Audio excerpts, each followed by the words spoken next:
25 फरवरी को आने वाला साइंस का एक वायरल पेपर मिल गया। मेरे प्यारे बच्चों, यह साइंस का एक वायरल पेपर है। जिस प्रकार मेरे प्यारे बच्चों मैंने इंग्लिश का वायरल पेपर बताया था, सेम टू सेम डिट्टो प्रश्न आए थे। तो मेरे प्यारे बच्चों, ये मैं लेकर आ गया हूं साइंस का एक वायरल पेपर, जो कि सेम टू सेम पेपर आप लोगों को देखने को मिलेगा 25 फरवरी को। तो जितने बच्चे क्लास 10th में और 25 फरवरी को साइंस का पेपर देने वाले, उनके वीडियो सबसे ज्यादा इंपॉर्टेंट है। 70 नंबर का यह पेपर है मेरे प्यारे बच्चों। 70 में 70 बिल्कुल क्लियर करा दूंगा साइंस में। मेरे प्यारे बच्चों, आपको बता दूं कि जो पेपर मैंने हिंदी में, सामाजिक विज्ञान में और इंग्लिश में कराया था, जाकर आप देख सकते हो, डिट्टो के डिट्टो प्रश्न मिले हुए हैं मेरे प्यारे बच्चों। तो आज की इस वीडियो में साइंस का इस पेपर का पूरा सोल्यूशन करा दूंगा। 824 बीके कोड है और इस पेपर को तैयार कर लो। 70 में 70 में बिल्कुल आप लोगों के क्लियर हो जाएंगे। और 2026 बोर्ड का जब रिजल्ट आएगा तो आप साइंस में थोड़ा अपना स्कोर चेक कर लीजिएगा।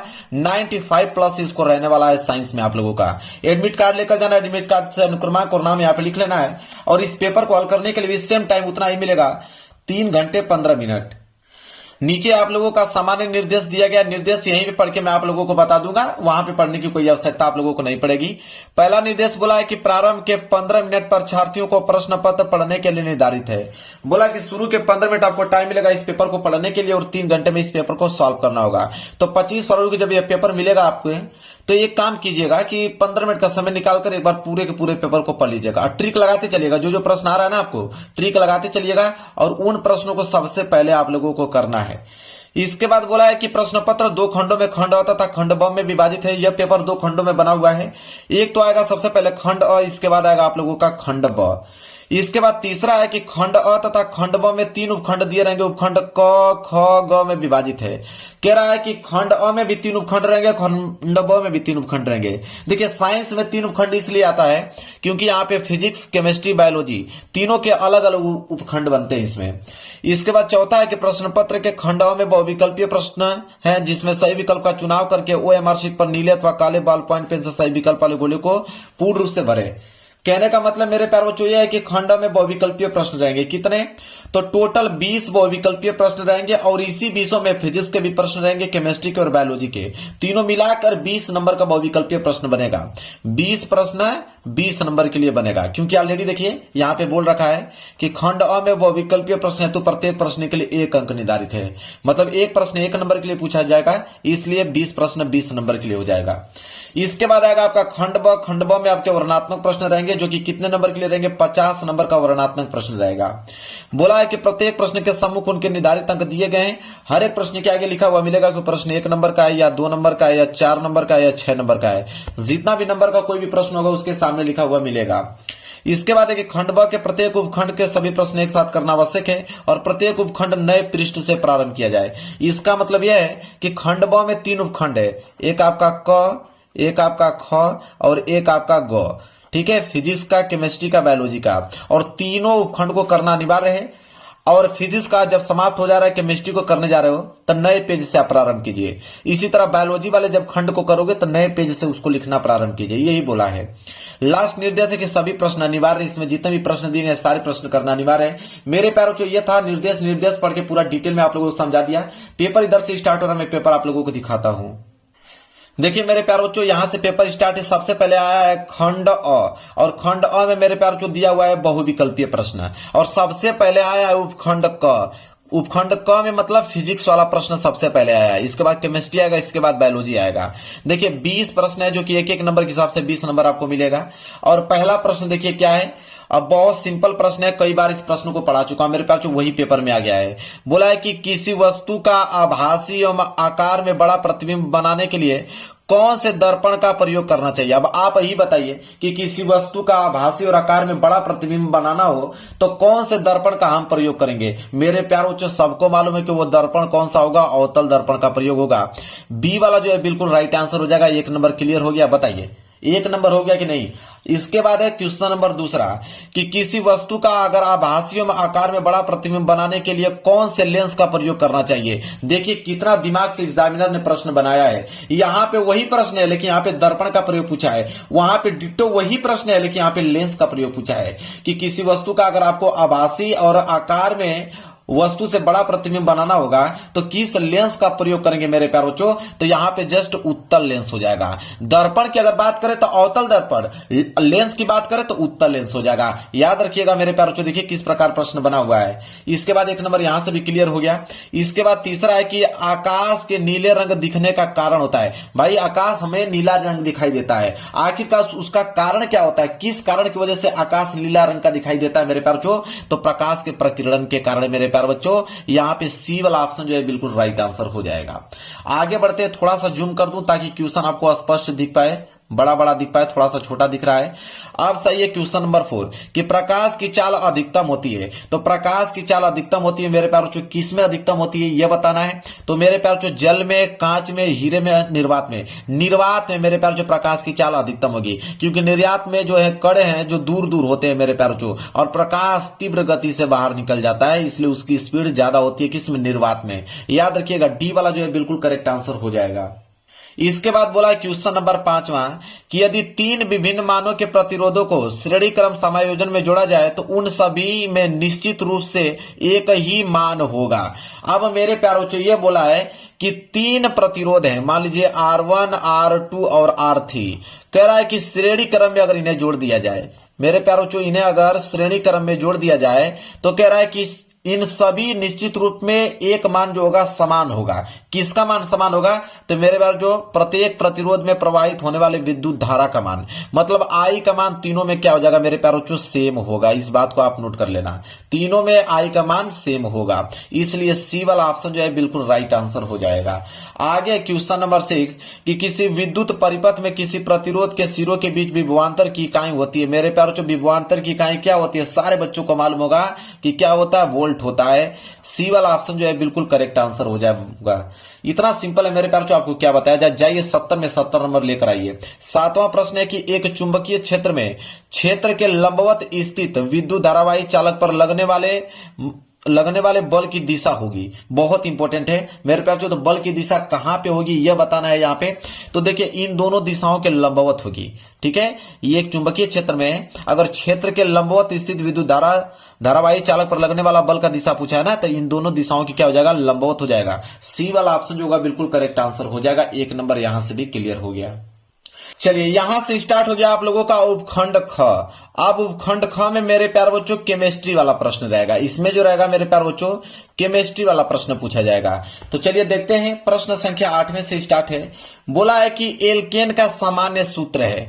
1 नंबर के लिए प्रश्न है मेरे प्यारे बच्चों। तो एल्केन का सामान्य सूत्र की अगर हम बात करें तो यह हो जाएगा आपका CnH2n+2। यहां पे बी वाला ऑप्शन जो है बिल्कुल करेक्ट आंसर हो जाएगा।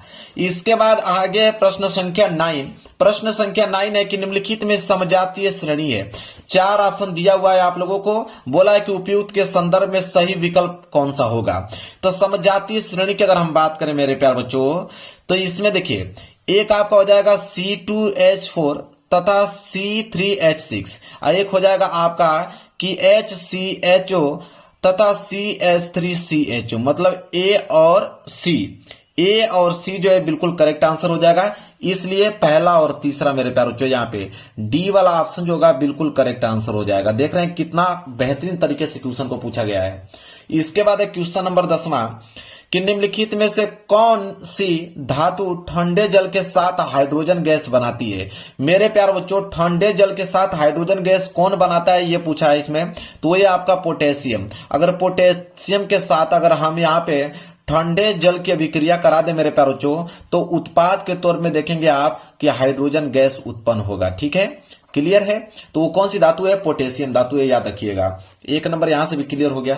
प्रश्न 11 है कि 0 पीएच वाला विलयन होता है। तो 0 पीएच वाला विलयन कौन होता है इन 4 ऑप्शनों में से प्यारे बच्चों?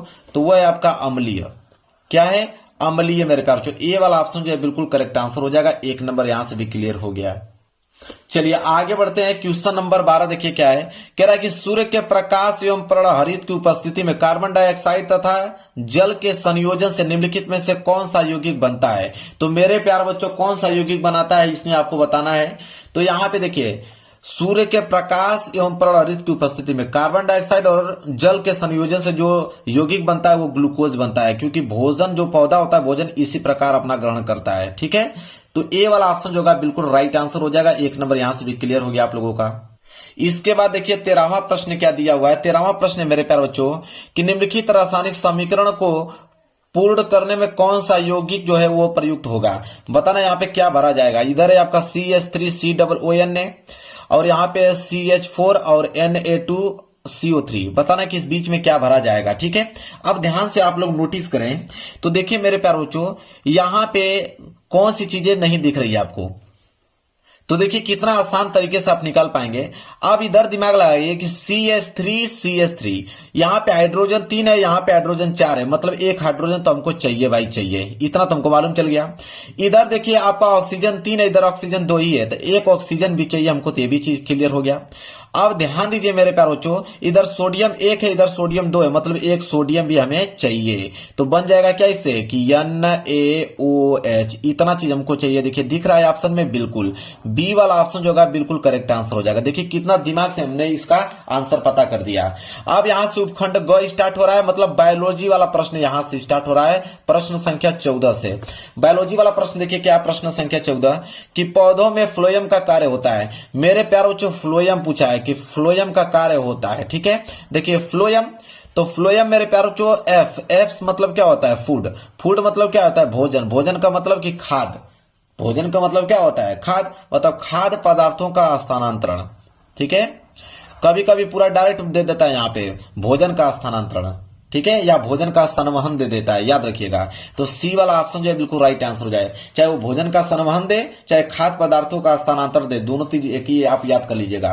प्रश्न संख्या 15 है कि मनुष्यों में पाचन की शुरुआत किस अंग से होती है। भाई इतना सिंपल प्रश्न, सबको मालूम है कि मुख से ही स्टार्ट हो जाता है। ठीक है, ए वाला ऑप्शन जो है बिल्कुल करेक्ट आंसर हो जाएगा। इसके बाद 16वां प्रश्न कि निम्नलिखित में से कौन सा एक पादप हार्मोन से। अब पादप हार्मोन कौन सा है, हार्मोन्स का नाम मालूम है आप लोगों का, जिब्रेलिन। ठीक है, जिब्रेलिन मेरे प्यार बच्चों ये आपका पादप हार्मोन से, बी वाला ऑप्शन जो है बिल्कुल करेक्ट आंसर हो जाएगा। चलिए आगे देख लेते हैं प्रश्न संख्या इधर 17। प्रश्न संख्या 17 है कि वृद्धि हार्मोन स्रावित होता है। तो देखिए वृद्धि हार्मोन जो स्रावित होता है मेरे प्यार बच्चों वो आपका प्यूटरी ग्रंथि में होता है। ठीक है, मतलब जिसे हम लोग पीयूष ग्रंथि बोलते हैं। बी वाला जो है बिल्कुल राइट आंसर हो जाएगा। 18वां है कि निम्नलिखित में से कौन सा पराग कोष के अंदर बनता है। तो पराग कोष के अंदर क्या बनेगा, पराग के कण ही तो बनेगा, तो बी वाला ऑप्शन जो होगा बिल्कुल राइट आंसर हो जाएगा। इसके बाद 19वां प्रश्न है कि पुष्प का जनन अंग है। तो पुष्प का जनन अंग मेरे प्यारे बच्चों क्या होता है, जायांग। पुष्प का जनन अंग क्या होता है, जायांग होता है। आगे प्रश्न संख्या 20वां कि वायुमंडल की ओजोन परत पृथ्वी को बचाती है। तो वायुमंडल का जो ओजोन परत होता है वो पृथ्वी को किससे बचाती है, पराबैंगनी किरणों से बचाती है। मेरे प्यारे बच्चों बी वाला जो है बिल्कुल राइट आंसर हो जाएगा। तो मैंने 20 के 20 ऑब्जेक्टिव प्रश्न बता दिया और 25 फरवरी को 20 के 20 बिल्कुल सही होने चाहिए आप लोगों का। इसके बाद मेरे प्यारे बच्चों इधर आएगा आप लोगों का खंड ब, और खंड ब में रहेंगे वर्णनात्मक प्रश्न।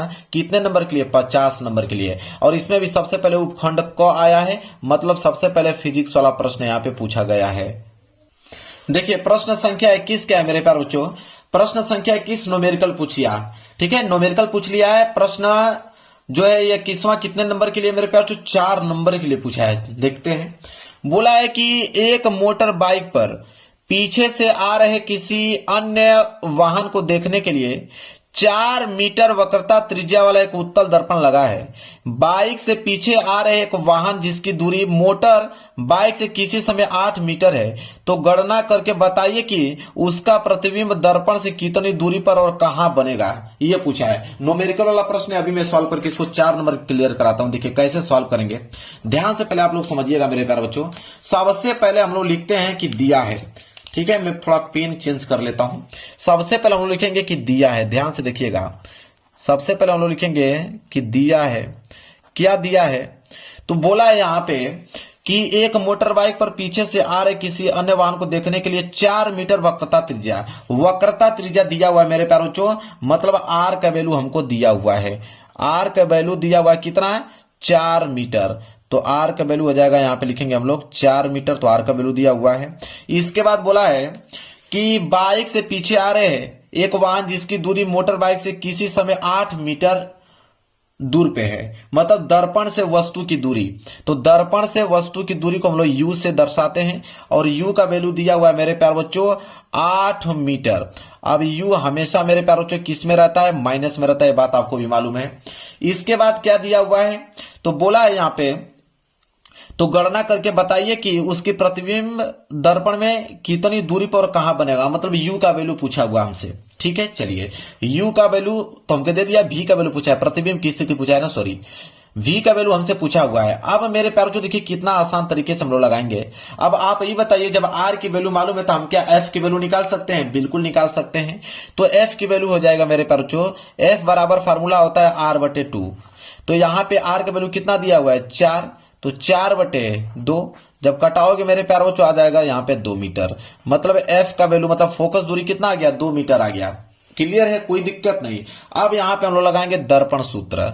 अब यहाँ पे हम लोग लगाएंगे दर्पण सूत्र और यहां से मेरे प्यारे बच्चों v का वैल्यू निकाल लेंगे। दर्पण सूत्र क्या कहता है, याद होना चाहिए। दर्पण सूत्र ये कहता है कि 1/f बराबर 1/v प्लस 1/u, ये होता है आपका दर्पण सूत्र, नोट कर लीजिए। अब इसी पे हमें वैल्यू को रखना है, तो चलिए रखते हैं। तो ये हो जाएगा आपका 1/f, f की जगह पे हम लोग लिखेंगे 2 बराबर 1/v, v का वैल्यू हमें ज्ञात करना है, प्लस 1/u, u का वैल्यू कितना है -8। अब इसको जब हल करोगे तो ये हो जाएगा आपका 1/2 बराबर ये हो जाएगा आपका 1/v और यह माइनस इस प्लस में गुणा होगा तो हो जाएगा -1/8। क्लियर है, कोई डाउट नहीं होना चाहिए। चलिए अब हम क्या करेंगे मेरे प्यार बच्चों, ध्यान दीजिए। अब हम इस वाले को इधर भेज देंगे, मतलब इधर आपका 1/2 तो है ही, ये आपका -1/8 इधर आएगा तो प्लस के 1/8 हो जाएगा, कोई दिक्कत नहीं। इधर बच जाएगा आपका 1/v बच जाएगा। अब देखिए इसको हल करेंगे तो एलसीएम ले लेंगे। एलसीएम कितना हो जाएगा, 2 और 8 के एलसीएम 8 होता है, तो 2 चौको 8, 4 बार गया, 4 को गुणा जब 1 में करोगे तो 4 ही आने वाला है, प्लस 8 का भाग 8 में करेंगे तो 8 कम 8 एक बार में गया, 1 को गुणा जब 1 में करेंगे तो 1 ही आने वाला है, बराबर इधर हो जाएगा 1/v। अब जोड़ेंगे तो 4 और 1 कितना हो जाएगा 5, तो 5 कितना आ गया 8, ये हो जाएगा 1/v का वैल्यू। हमें v का वैल्यू ज्ञात करना है ना, तो v को ऊपर कर दो, इधर आपका 8 ऊपर चला जाएगा और 5 जो है मेरे प्यारों चो नीचे आ जाएगा। तो जब इसको हल करोगे तो v बराबर कितना आ जाएगा, जब 8 में 5 के भाग दोगे तो ये आ जाएगा आपका 1.6 मीटर। 1.6 मीटर मेरे प्यार चो आ जाएगा v का वैल्यू। मालूम चल गया, यही हमसे आंसर में पूछा था। प्रकृति भी पूछा हमसे कि प्रकृति इसकी क्या होगी, आभासी बनेगा, कैसा बनेगा, वास्तविक बनेगा, प्रकृति भी पूछा है। तो प्रकृति ज्ञात करने के लिए हम इधर साइड में ज्ञात कर लेते हैं। हमें मालूम चलना पड़ेगा कि आवर्धन का फॉर्मूला क्या होता है, आवर्धन से ही हम प्राकृतिक ज्ञात कर सकते हैं मेरे प्यारों।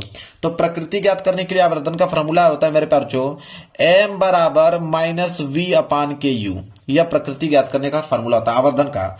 तो अब यहां से ध्यान दीजिए, m बराबर क्या हो जाएगा, -v का वैल्यू अभी जस्ट आया है, कितना आया है मेरे प्यार चो 1.6, तो 1.6 बटे u का वैल्यू दिया है -8, तो माइनस से माइनस कैंसिल हो गया। अब यहाँ पे दशमलव हटाओगे तो ऊपर हो जाएगा 16 और नीचे कितना हो जाएगा 80। ठीक है, अब कटाओ कितना हो जाएगा 16 कम 16, 16 5 80, 1/5 आ गया।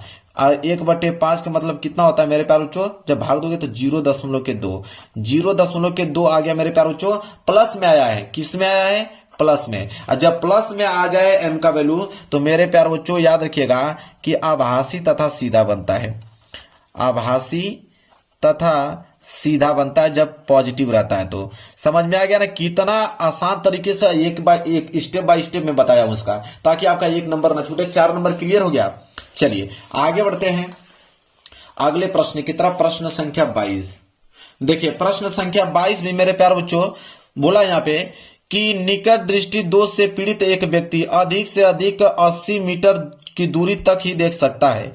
गणना कीजिए कि सही दृष्टि के लिए अर्थात अनंत दूरी तक वस्तु देख सकने के लिए उसे किस प्रकृति तथा किस फोकस दूरी के लेंस का प्रयोग करना चाहिए। मेरे प्यारों चो मानव नेत्र से यह न्यूमेरिकल पूछा है 4 नंबर के लिए मेरे प्यारों चो। अभी मैं इसको क्लियर कराता हूं, देखिए अभी जस्ट इसको मैं क्लियर कराता हूं, 4 नंबर ये भी क्लियर कर लो ताकि न्यूमेरिकल से 8 नंबर आप लोगों का क्लियर हो पाए। चलिए मैं एक दूसरा पेज ले लेता हूं, क्लियर दिखे आप लोगों को। इसको हल करते हैं मेरे प्यारे बच्चों। तो देखिए सबसे पहले तो हम लोग हेडिंग डालेंगे यहाँ पे कि दिया है, इसका सोल्यूशन में लिखेंगे हम लोग कि दिया है, क्या दिया है उसको नोट करेंगे। अब मेरे प्यारे बच्चों ध्यान से आप लोग समझिए, बोला है कि निकट दृष्टि दोष से पीड़ित एक व्यक्ति अधिक से अधिक 80 मीटर की दूरी तक देख सकता है। तो 80 मीटर की दूरी तक देख सकता है, मतलब यहाँ पे v का वैल्यू दिया है, मतलब प्रतिबिंब बन रहा है तभी तो वस्तु को देख रहा है, मतलब v का वैल्यू तो दे दिया 80 मीटर। फिर बोला कि गणना कीजिए कि सही दृष्टि के लिए अर्थात अनंत दूरी तक वस्तु देख सकने के लिए उसे किस प्रकृति तथा किस फोकस दूरी के लेंस का प्रयोग करना चाहिए। यहाँ पे वस्तु की दूरी कितना दिया हुआ है, अनंत। लिखेंगे कि वस्तु की दूरी, यहाँ पे डालेंगे हम लोग कि वस्तु की दूरी। अब वस्तु की दूरी को हम लोग किससे डिनोट करते हैं मेरे प्यारे बच्चों, यू से। तो यू बराबर कितना दिया हुआ है, अनंत। तो अनंत मेरे प्यारे बच्चों माइनस में होगा, क्योंकि यू का वैल्यू हमेशा माइनस में होता है। और हमें बोला है कि 80 मीटर की दूरी तक देख सकता है, मतलब प्रतिबिंब की दूरी हमको दिया हुआ है। यहां से लिखेंगे उसके जस्ट नीचे कि प्रतिबिंब की दूरी, जिस प्रकार लिख रहा हूं सेम टू सेम लिख के आइएगा, प्रतिबिंब की दूरी। अब प्रतिबिंब की दूरी मेरे प्यारे बच्चों मतलब v का वैल्यू, तो v बराबर कितना दिया हुआ है, आप देखिए -80 मीटर। इस ये भी वैल्यू किस में होगा, माइनस में ही होगा, -80 मीटर। अब मेरे प्यारे बच्चों हमको मालूम है कि आप पूछा है कि फोकस दूरी के लेंस का प्रयोग करना चाहिए, ठीक है। तो लेंस की फोकस दूरी क्या होता है मेरे प्यारे बच्चों, f। आपको भी मालूम है, यहां लिख सकते हैं हम लोग कि लेंस की फोकस दूरी, लेंस की फोकस दूरी ज्ञात करने के लिए बोला है, ठीक है। लेंस की फोकस दूरी यहाँ पे क्या होता है मेरे प्यारे बच्चों, एफ, वही ज्ञात करना है। और किस लेंस का प्रयोग करेंगे यह भी हमको बताना है। अब देखिए यहाँ पे चूंकि हम लोग जानते हैं मेरे प्यारे बच्चों कि 1/f बराबर 1/v - 1/u होता है, ठीक है। दर्पण सूत्र में प्लस होता है, लेंस सूत्र में यहाँ पे माइनस होता है, बात आपको भी जानकारी होगी अच्छे तरीके से। अब मेरे प्यारे बच्चों देखिए हम जानते हैं यहाँ पे कि 1/f बराबर क्या हो जाएगा, 1/v। अब v का वैल्यू कितना दिया हुआ है, माइनस के 80 और -1/u, u का वैल्यू दिया माइनस के इन्फिनाइट, ठीक है, अनंत। अब इसको हल करेंगे तो क्या हो जाएगा, 1/f बराबर इधर हो जाएगा आपका मेरे प्यारे बच्चों कि 1/-80, ठीक है। और ये क्या है मेरे प्यारे बच्चों, जब नीचे माइनस, जब नीचे आप लोगों का क्या रहता है, इन्फिनाइट, ठीक है। जैसे देख लीजिए माइनस गुणा माइनस में करोगे तो क्या हो जाएगा, +1/इन्फिनाइट, ठीक है, मतलब अनंत। जब 1/अनंत हो तो इसका कोई मायने नहीं होता है, इस वैल्यू का कोई मायने ही नहीं होता है जब नीचे अनंत दिया हो। मतलब यह वैल्यू हो जाएगा आपका 1/f बराबर 1/-80 सिर्फ होगा, इसका कोई मतलब ही नहीं होता है, गणना ही नहीं कर सकते आप इसका। अब यहां से f को ऊपर भेज दीजिए और इधर आपको -80 को ऊपर भेज दीजिए, तो f की वैल्यू कितना आ गया, -80 मीटर आ गया f का वैल्यू। क्लियर है। अब प्यारे बच्चों f जो है फोकस दूरी है माइनस में, ठीक है। तो माइनस में, तो इससे हम लोग अंदाजा लगा देंगे कि हाँ अवतल लेंस का प्रयोग कर सकते हैं हम लोग। किस लेंस का प्रयोग करेंगे, अवतल लेंस का, क्योंकि फोकस दूरी किस में है, माइनस में है, ठीक है। अब साथ ही साथ यहाँ पे क्षमता भी पूछा है हमसे, तो क्षमता अगर निकालने की बात करें तो लेंस की क्षमता यहाँ पे लिखेंगे कि लेंस की क्षमता। अब लेंस की क्षमता ज्ञात करने का सूत्र होता है मेरे प्यार जो, लेंस की क्षमता मतलब P से हम लोग डिनोट करते हैं। P बराबर होता है 1/f, वो भी f किस में होना चाहिए प्यारे बच्चों, मीटर में होना चाहिए। f किस में होना चाहिए, मीटर में होना चाहिए। तो चलिए यहां से निकालेंगे तो हो जाएगा 1/f का वैल्यू कितना है, -80, कितना हो जाएगा, डायोप्टर हो जाएगा। जब इसे भाग दोगे तो P बराबर आ जाएगा आपका -0.0125 डायोप्टर, ठीक है। ये आ गया लेंस का क्षमता। क्लियर है। तो मैंने पूरा डिटेल में आप लोगों को बता दिया, 8 नंबर क्लियर करा दिया, यहां से 4 नंबर और 4 नंबर यहां से क्लियर करा दिया, ठीक है। चलिए आगे बढ़ते हैं प्रश्न संख्या 23 की तरफ। चलिए देखिए प्रश्न संख्या 23 क्या है। प्रश्न संख्या 23 है मेरे प्यारे बच्चों कि फ्लेमिंग के बाएं हाथ का नियम क्या है और चुंबकीय क्षेत्र में रखे विद्युत धारावाही चालक पर लगने वाला बल किन किन कारकों पर निर्भर करता है। बहुत इंपॉर्टेंट प्रश्न दिया है 4 नंबर के लिए। मैं तो ऑलरेडी कह रहा था कि ये प्रश्न आएगा ही आएगा आपके पेपर में। तो फ्लेमिंग के बाएं हाथ का नियम पहले जानते हैं। देखिए हेडिंग डालेंगे फ्लेमिंग के बाएं हाथ का नियम क्या कहता है। कह रहा है कि इस नियम के अनुसार यदि हम अपने बाएं हाथ के अंगूठे, तर्जनी व मध्यमा को इस प्रकार फैलाएं कि तीनों परस्पर लंबवत रहे। इस स्थिति में तर्जनी चुंबकीय क्षेत्र की दिशा, जिसे हम लोग बी से डिनोट करते हैं, मध्यमा आई की दिशा प्रदर्शित करते हैं, जिसे आई मतलब धारा की दिशा, जिसे आई से डिनोट करते हैं, और अंगूठा जो होता है वो चालक पर लगने वाले बल एफ की दिशा को प्रदर्शित करेगा। ये उसका परिभाषा हो गया। फ्लेमिंग के बाएं हाथ का नियम ये कहता है। अब मेरे प्यारे बच्चों, इसका हमें फिगर भी बनाना पड़ेगा। ठीक है, चलिए फिगर कैसे बनाएंगे, यहाँ पे दर्शाना ही पड़ेगा आपको पेपर में। देखिए बाएं हाथ बनाएंगे यहाँ पे। चलिए मैं जैसे बना रहा हूं उसी तरह आप भी बनाइएगा। बिल्कुल सिंपल तरीके से मैं बनाकर दिखा देता हूं। ठीक है, देखिए ध्यान से ऐसे करेंगे, फिर ये वाला पोर्शन जो है यहां पे आएगा। ठीक है, ऐसे कर लेंगे। इसके बाद ये वाली अंगुली जो है यहां पे मुड़ा देंगे, फिर यहां पे आएंगे। क्लियर है। एक और उंगली बनाना है जो कि यहां पे बना सकते हैं हम। क्लियर है मेरे प्यारे बच्चों। तो 1 2 3 4 5 टोटल 5 उंगली हो गया। इसको हम लोग ऐसे मिला देंगे ताकि बिल्कुल हाथ जैसा लगे। यहां पे ऐसे कर देंगे, ऐसे हो जाएगा। ऐसे ठीक लग रहा है आप लोगों को, बताइए। ठीक है, इतना बहुत है। यहां पे ऐसे रंग दीजिएगा।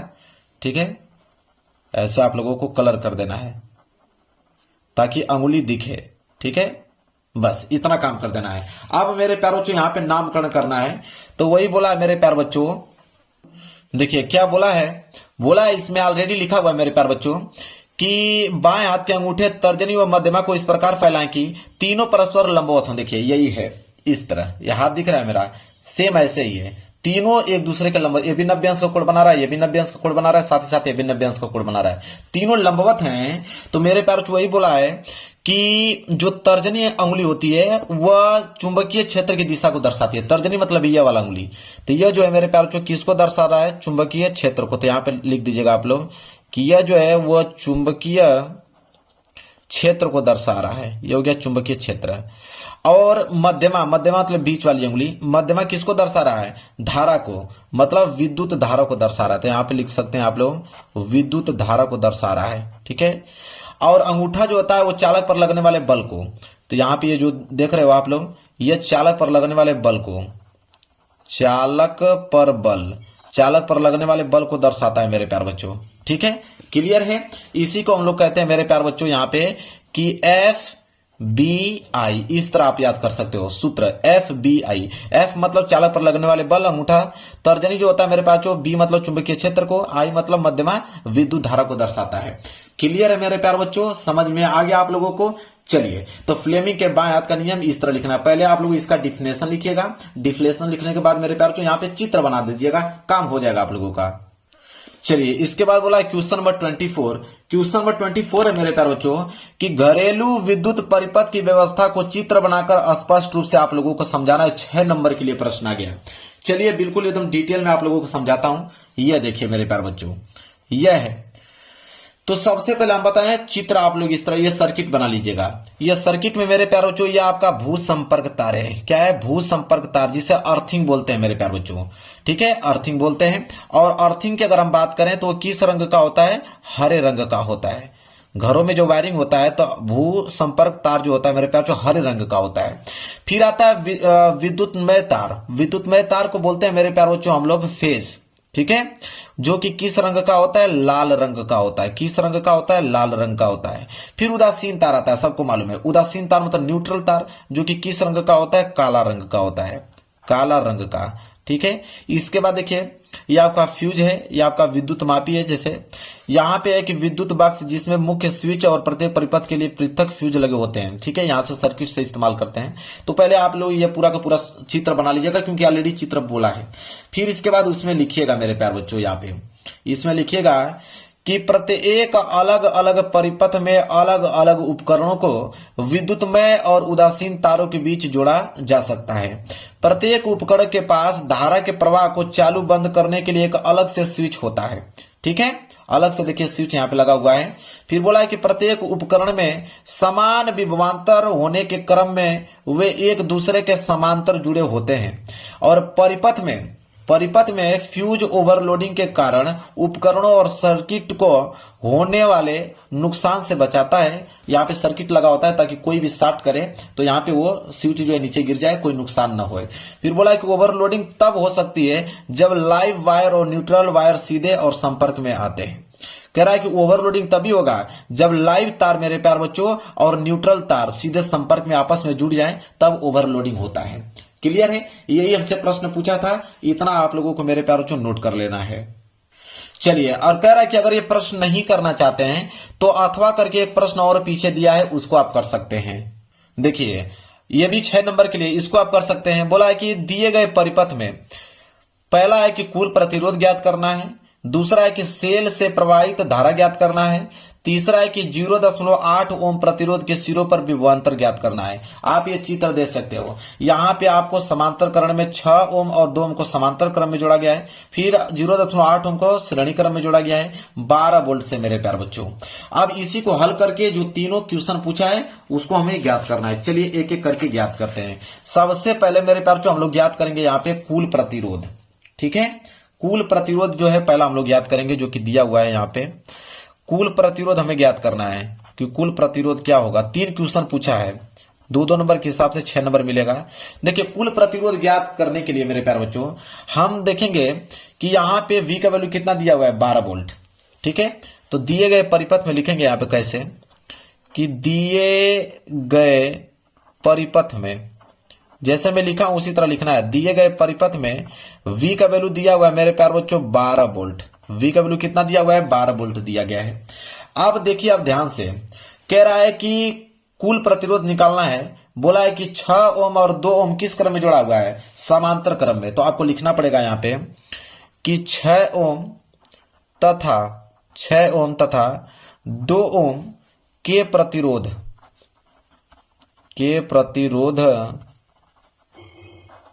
6 ओम तथा 2 ओम के प्रतिरोध समांतर क्रम में संयोजित हैं। समांतर क्रम में संयोजित हैं। अब जब समांतर क्रम में संयोजित हैं तो हम जानते हैं कि तब कुल प्रतिरोध क्या होगा। लिखेंगे तब कुल प्रतिरोध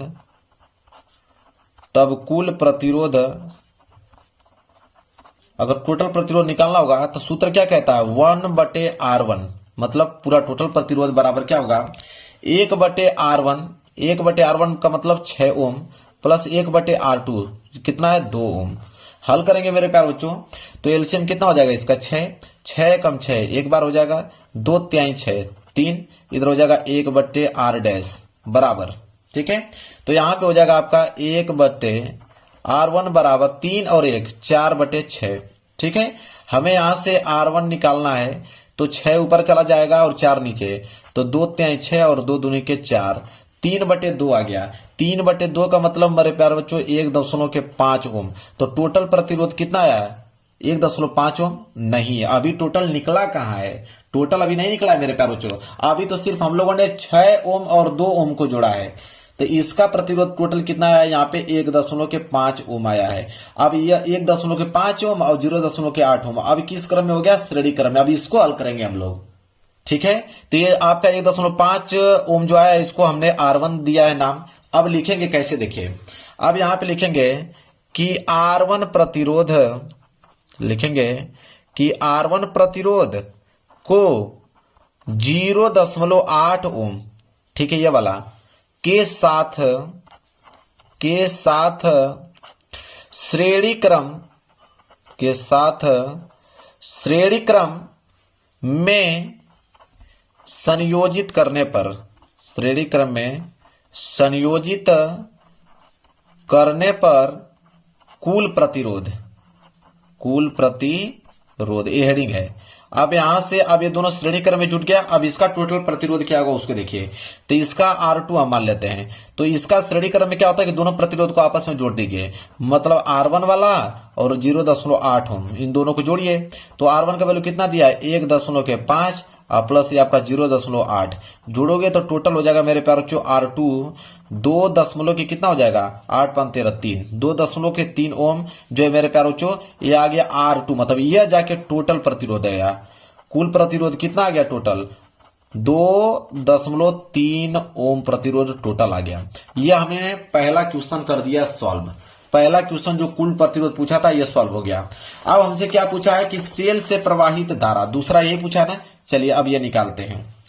दूसरा क्वेश्चन हम लोग सॉल्व करते हैं। सेल से प्रवाहित धारा, तो यहां पे हेडिंग डालेंगे सेल से प्रवाहित धारा। तो सेल से प्रवाहित धारा अगर ज्ञात करना है मेरे प्यार बच्चों, कैसे ज्ञात करेंगे? देखिए नियम कहता है ओम का नियम कि I बराबर V बटे R2। ठीक है, अब देखिए I बराबर क्या हो जाएगा V, टोटल कितना दिया हुआ है 12 वोल्ट, और बटे R2 मतलब कुल प्रतिरोध। अभी हमने कुल प्रतिरोध कितना निकाला है 2.3। अब इसको हल करोगे तो I बराबर कितना आ जाएगा 5.2, और धारा है तो किसमें हो जाएगा मेरे प्यार बच्चों एम्पियर में। तो यहाँ पे सेल से प्रवाहित धारा कितना आ जाएगा 5.2 एम्पियर। क्लियर है। चलिए अब तीसरा पार्ट इसका सॉल्व करते हैं। तीसरा पार्ट हमसे क्या पूछा है? पूछा है कि 0.8 ओम प्रतिरोधों के सिरों के पर विभवांतर ज्ञात करना है।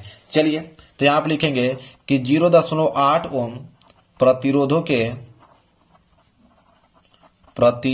के सिरों पर विभवांतर चलिए ज्ञात करते हैं इसको। तो यह हो जाएगा मेरे प्यार बच्चों कि V बराबर क्या होता है IR2।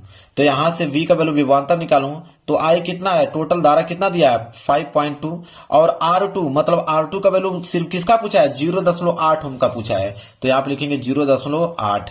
तो V बराबर कितना हो जाएगा मेरे प्यार बच्चों 4.16। अब विभवांतर है तो किस में हो जाएगा मेरे प्यार बच्चों वोल्ट में। इसका मतलब क्या हो जाएगा वोल्ट।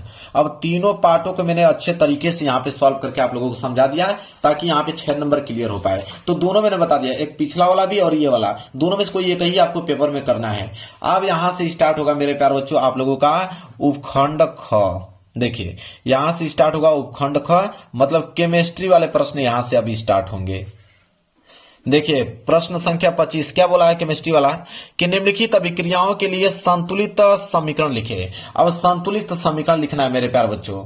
तो देखिए यहां पे कितना प्रश्न दिया, टोटल 4 प्रश्न दिया है मेरे प्यार बच्चों। पहला, दूसरा, तीसरा, चौथा, बोला कि चारों के संतुलित समीकरण लिखना है। चलिए लिख के दिखाता हूं। यहां पे पहला सॉल्व करते हैं। पहला क्या बोला है कि कैल्शियम हाइड्रोक्साइड का मतलब यहां पे हो जाएगा CaOH होल ट्वाइस। क्लियर है। फिर कह रहा है कि प्लस कार्बन डाइऑक्साइड को होता है CO2।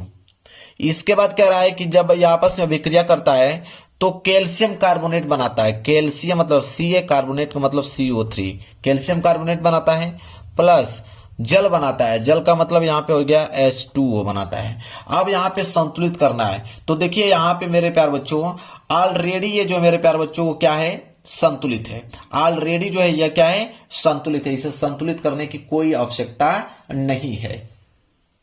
चलिए इसके बाद है दूसरा कि barium chloride plus potassium sulphate, barium sulphate और पोटेशियम क्लोराइड बनाता है। संतुलित रासायनिक समीकरण लिखना है इसका भी। चलिए इसका भी लिखता हूं।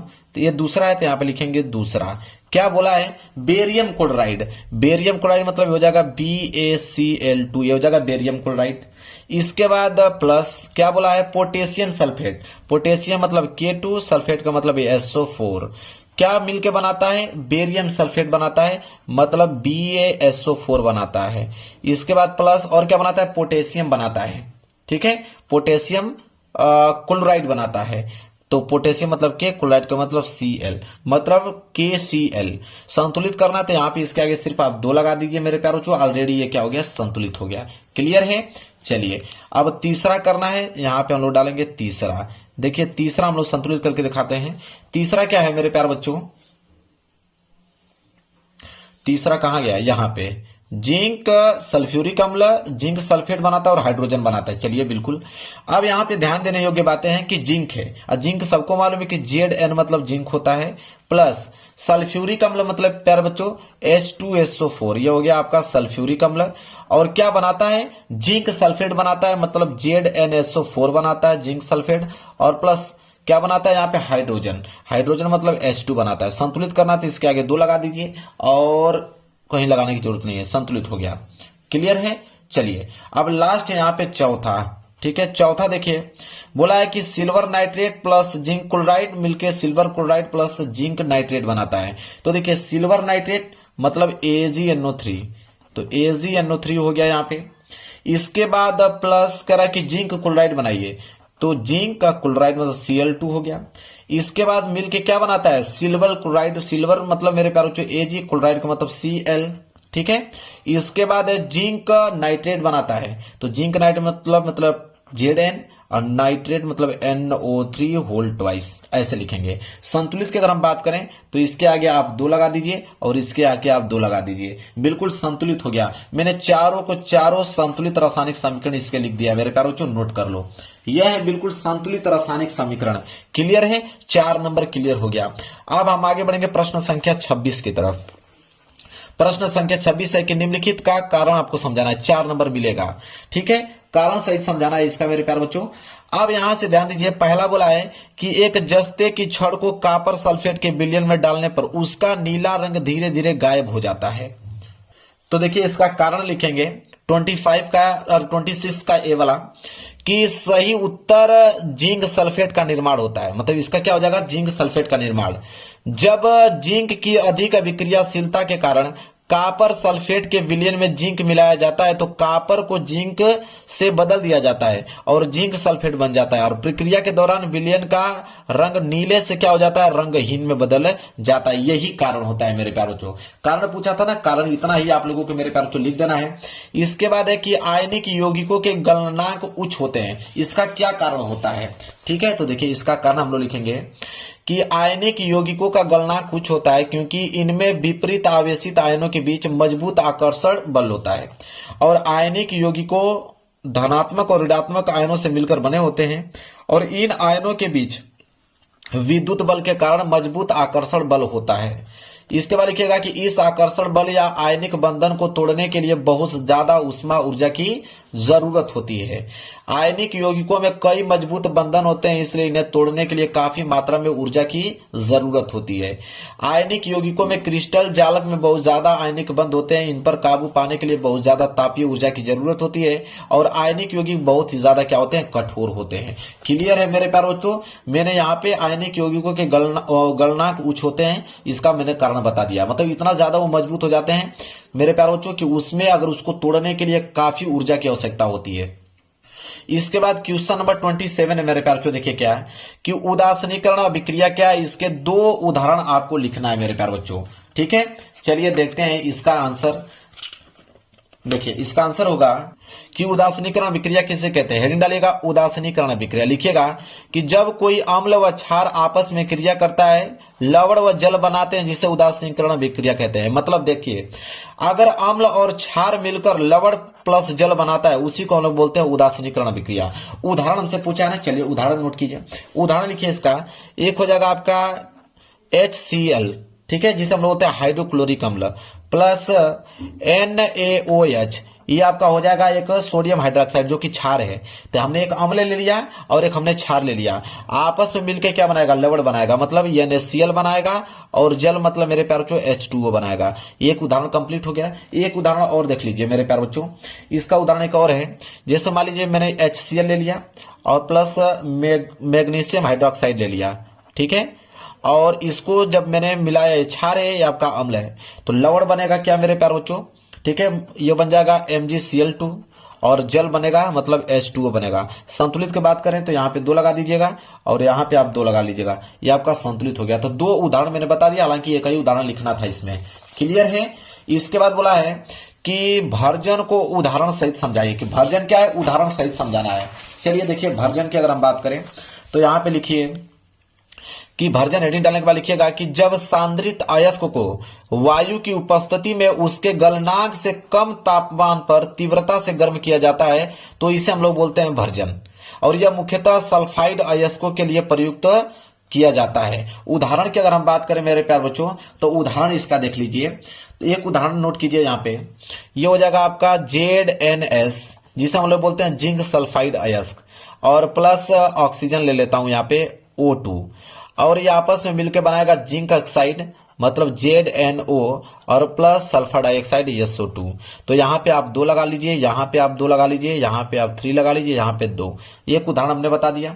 एक उदाहरण और नोट करना है मेरे प्यार, तो उसको नोट कर लीजिए। तो यह हो जाएगा यहाँ पे कि कार्बन को यहाँ पे हाइड्रोजन से जोड़ दिया जाए, ठीक है, यहाँ पे ऐसे, फिर यहाँ पे कार्बन को डबल बॉन्ड ऑक्सीजन से जोड़ दिया जाए और OH से, ठीक है।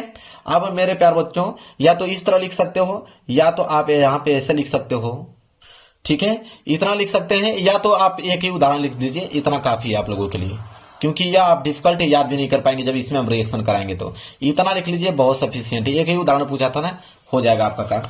इसके बाद है क्या, तीसरा, कि निम्नलिखित यौगिकों की आईयूपीएसी नाम लिखना है। तो देखिए ये जो है मेरे प्यार बच्चों, इसका आईयूपीएसी नाम लिखना है। तो इसका आईयूपीएसी नाम क्या हो जाएगा, यह हो जाएगा मेरे प्यार बच्चों, यह जो है यह आपका एसिटिक अम्ल, क्या है, एसिटिक अम्ल है। और इसका आईयूपीएसी नाम पूछा है, यह आपका एसिटिक अम्ल, इसका क्या पूछा है आपसे कि आईयूपीएसी नाम पूछा है। तो इसका आईयूपीएसी नाम हो जाएगा मेरे प्यार बच्चों एथेनोइक अम्ल। क्या हो जाएगा, एथेनोइक, ये आपका एथ है, एथेनोइक अम्ल, एथेनोइक अम्ल इसका हो जाएगा आईयूपीएसी नाम। इसके बाद दूसरा दिया हुआ है कि CH3CHO, यह है आपका एथेनल, ठीक है, एथेनल, इसका आईयूपीएसी नाम क्या हो जाएगा मेरे प्यार बच्चों, एथेनल। तो ये आपका एथेनोइक अम्ल हो गया, ये इसका क्या हो जाएगा, एथेनल हो जाएगा। क्लियर है, चलिए इसके बाद है अगला प्रश्न, प्रश्न संख्या 28 कि पूर्णरूप भवन और मुकुलन का सचित्र वर्णन करना है, 4 नंबर आपको मिलेगा। चलिए देखते हैं। तो यहां पे देखिए, यह सबसे पहले हम लोग देखेंगे पूर्णरूप भवन, कि जब किसी एक कोशिक अथवा बहुकोशिकीय जीव का कोई अंग कट जाने पर वह उस स्थान पर पुनः नया अंडा प्राप्त कर लेता है, वह प्रक्रिया पुनरुत्थ भवन कहलाती है। जैसे मेरे प्यार बच्चों प्लेनेरिया, इसका चित्र भी पूछा ना, बिल्कुल टेंशन ना लीजिए। देखिए यहां पे देखिए, ये आपका यहां से मेरे प्यार बच्चों ये आपका बिल्कुल सही है, इसको हमने काट दिया आधे पर से, जब आधे पर से मैंने काट दिया फिर वह बाद में जाकर मेरे प्यार बच्चों क्या हो गया, ज्वाइंट हो गया, ठीक है। कहने का मतलब देखिए, ये आपका पूरा का पूरा एक जीव है प्लेनेरिया। अब इसको मैंने आधे पर से काट दिया, देखिए आधा पर से मैंने काट दिया। अब ये दो अलग अलग मेरे प्यार बच्चों फिर से जीव उत्पन्न हो गए, ठीक है। इसी तरह मेरे प्यार बच्चों अगर मुकुलन की बात करें तो मुकुलन में भी इससे यही होता है कि जब किसी जीव के उदर भाग में कोई उभार या मुकुल उत्पन्न होता है और वह धीरे धीरे वृद्धि करके उस जीव का रूप ले लेता है और उस जीव से अलग हो जाता है, तो वह प्रक्रिया मुकुलन कहलाती है। जैसे हाइड्रा, ठीक है, मैं हाइड्रा अभी दिखाता हूं आप लोगों को। देखिए ये आपका है मेरे प्यार बच्चों, ठीक है, ये देखिए ये आपका है, फिर यहां से मैंने इसको काट दिया। अब यहां से धीरे धीरे क्या हो रहा है, मुकुल होता जा रहा है। अब यहां से फिर एक वृद्धि अपना यहां से बना लिया। क्लियर। तो सचित्र चित्र वर्णन पूछा था, मैंने पूरा का पूरा बता दिया। पूर्णरूप भवन और मुकुलन का सचित्र वर्णन, तो पूर्णरूप भवन का भी बता दिया और साथ ही साथ ये मुकुलन का था, मुकुलन का भी मैंने बता दिया। 4 नंबर क्लियर हो गया। चलिए 29वां है कि मनुष्यों के लिंग निर्धारण प्रक्रिया का सचित्र वर्णन आप लोगों को करना है, 4 नंबर मिलेगा। चलिए देखते हैं। तो इसमें लिखे मानव में लिंग निर्धारण, लिखिए कि मानव में प्रत्येक कोशिका में 23 जोड़े गुणसूत्र पाए जाते हैं, ठीक है, और इनमें से 22 जोड़े गुणसूत्र एक समान होते हैं, जिन्हें हम लोग क्या बोलते हैं, ऑटोसोम कहते हैं, और 23वां जोड़ा असमान होता है, जिसे लिंग गुणसूत्र कहते हैं। लिखिएगा कि नर के 23वें जोड़े में एक यक्ष गुणसूत्र और एक वाई गुणसूत्र होते हैं, जबकि मादा में 23वें जोड़े के गुणसूत्र समान होते हैं, जिन्हें हम लोग XX से प्रदर्शित करते हैं। अतः नर में 2 प्रकार के शुक्राणु बनते हैं, एक तो वह जिनमें 22+X तथा दूसरे जिनमें 22+Y गुणसूत्र पाए जाते हैं। इसके विपरीत मादा के सभी अंडाणुओं में 22+X गुणसूत्र पाए जाते हैं। निषेचन के समय लिखेंगे, निषेचन के समय जब किसी अंडाणु से यक्ष गुणसूत्र वाला शुक्राणु मिलता है तो होने वाली संतान जो है स्त्री होती है, और लेकिन जब किसी अंडाणु में अगर वाई गुणसूत्र वाला शुक्राणु मिलता है तब पैदा होने वाला संतान पुत्र या बेटा होता है। इस प्रकार हम कह सकते हैं कि नर का 23वां जोड़ा मानव लिंग में निर्धारण करता है। क्लियर हो गया ना, पूरा डिटेल में लिखा हूं मेरे पास, तो याद भी हो जाएगा आप लोगों का। इसके बाद प्रश्न संख्या 30, प्रश्न संख्या 30वां है कि प्रकाशानुवर्तन और तथा गुरुत्वानुवर्तन को उपयुक्त चित्रों की सहायता से परिभाषित आप लोगों को करना है। चलिए देखते हैं इसको। तो सबसे पहले हम लोग जानेंगे मेरे प्यारे बच्चों कि प्रकाशानुवर्तन क्या होता है। तो प्रकाशानुवर्तन हेडिंग डालिए, इसमें लिखेंगे कि पेड़ पौधे के विभिन्न अंगों द्वारा प्रकाश की दिशा में होने वाली गति को प्रकाशानुवर्तन कहते हैं, ठीक है। जब पौधा की गति या वृद्धि सूर्य के प्रकाश की ओर होता है तो उसे धनात्मक प्रकाशानुवर्तन कहा जाता है, जैसे तना मेरे प्यारे बच्चों, ठीक है, जैसे तना। अब या वृद्धि सूर्य के प्रकाश से दूर या जब पौधे की गति या विपरीत दिशा में होती है तो उसे ऋणात्मक प्रकाशानुवर्तन कहते हैं, जैसे जड़ मेरे प्यारे बच्चों। अब कहने का मतलब है कि अगर हमने ये पेड़ लगा दिया, ठीक है, ये देखिए पेड़ है। जब सूर्य का प्रकाश ऊपर की तरफ बढ़ रहा है, ठीक है, मतलब ऊपर पड़ रहा है सूर्य का प्रकाश, तो यह जो मेरे प्यारे जो तना है वो ऊपर की तरफ फैल रहा है। और जब उस सूर्य का प्रकाश जड़ में पड़ रहा है तो जड़ का जो मेरे प्यारे जो यह भाग है नीचे की तरफ बढ़ता जा रहा है, उसे बोलते हैं मेरे प्यारे ऋणात्मक प्रकाशानुवर्तन। और जो सूर्य के ऊपर की तरफ बढ़े मेरे प्यारे उसे बोलते हैं धनात्मक प्रकाशानुवर्तन। क्लियर है? चलिए, आप कह रहे हैं कि पौधे में गुरुत्वानुवर्तन क्या होता है, तो बोला है कि पर्यावरणीय प्रेरक जैसे गुरुत्व आदि पादप की वृद्धि वाले भाग में दिशा परिवर्तित कर देता है। कह रहा है कि यह दिशिक या अनुवर्तन गति या उद्दीपन की ओर या उससे विपरीत हो सकती हैं। हम जानते हैं कि एक पादप की जड़ सदैव नीचे की ओर तथा प्ररोह प्राय ऊपर की ओर अर्थात पृथ्वी से दूर वृद्धि करता है। जड़ में अधोगामी वृद्धि तथा प्ररोह में ऊपरीगामी वृद्धि या पृथ्वी या गुरुत्व के खिंचाव की अनुक्रमी या गुरुत्वानुवर्तन कहते हैं। कहने का मतलब मेरे प्यारे बच्चों यह है कि मान लीजिए जैसे एक गमला है, ठीक है, ये गमला है, इस गमले में हमने एक फूल यहाँ पे मतलब यहाँ पे लगा दिया, ठीक है। अब सूर्य का प्रकाश जब इस गमले में पड़ रहा है तो सूर्य का प्रकाश इधर भी तो पड़ेगा। जब सूर्य का प्रकाश इधर पड़ेगा मेरे प्यारे बच्चों, तो यहाँ की जो पत्तियां विकसित होती उनके ओर दिखाई देंगी, आपको इस तरह विकसित होते हुए नजर आएंगी। ये विकसित हो रही है मेरे प्यारे बच्चों, ठीक है। तो इससे बोलते हैं ऋणात्मक गुरुत्वानुवर्ती। लेकिन वही जड़, जब जड़ इसके नीचे की तरफ बढ़े मेरे प्यारे बच्चों, तो इसे बोलते हैं धनात्मक गुरुत्वानुवर्ती। मतलब मेरे प्यारे बच्चों प्रकाशानुवर्ती का जस्ट उल्टा होता है गुरुत्वानुवर्ती। क्लियर है मेरे प्यारे बच्चों? प्रकाशानुवर्तन का जस्ट उल्टा क्या होता है? गुरुत्वानुवर्तन होता है। तो समझ में आप लोगों को डिटेल में आ गया होगा, नोट कर लीजिएगा। इसके बाद मेरे प्यारे बच्चों है यहाँ पे कि प्रश्न संख्या 31 बोला है कि अंतःस्रावी ग्रंथियों से आप क्या समझते हैं? मानो कि किन्हीं 4 अंतःस्रावी ग्रंथियों द्वारा स्रावित हार्मोन्स के कार्यों को आप लोगों को उल्लेख करना है। अगर ये नहीं आ रहा है तो अथवा करके बोला है कि पारितंत्र को परिभाषित कीजिए और इसके विभिन्न घटकों को उदाहरण सहित वर्णन कीजिए। अब एक प्रश्न में दूंगा आपको होमवर्क, ताकि आप खुद से कर पाए, ठीक है। तो ये वाला प्रश्न आपके ऊपर मैंने छोड़ दिया कि अगर ये वाला करना है तो इसको याद करके जाना, अगर ये वाला करना है तो इसको याद करके जाना। अब मेरे प्यारों से ये पेपर पूर्ण रूप से हो गया समाप्त। 25 फरवरी को जितने बच्चे जा रहे हैं विज्ञान का पेपर देने के लिए, इस वायरल पेपर को तैयार कर लो। आपके 70 में 70 बिल्कुल क्लियर हो जाएंगे। 1 घंटा लग गया मुझे इसका पूरा का पूरा सोल्यूशन कराने में। आप समझ सकते हो कि इतना डिटेल में मैंने सोल्यूशन इसका कराया। चलिए, वीडियो पसंद आए तो वीडियो को लाइक कर दीजिएगा, चैनल पर नए हो तो चैनल को जरूर सब्सक्राइब कर लीजिएगा। मिलेंगे एक प्यार से नेक्स्ट वीडियो में, तब तक के लिए धन्यवाद।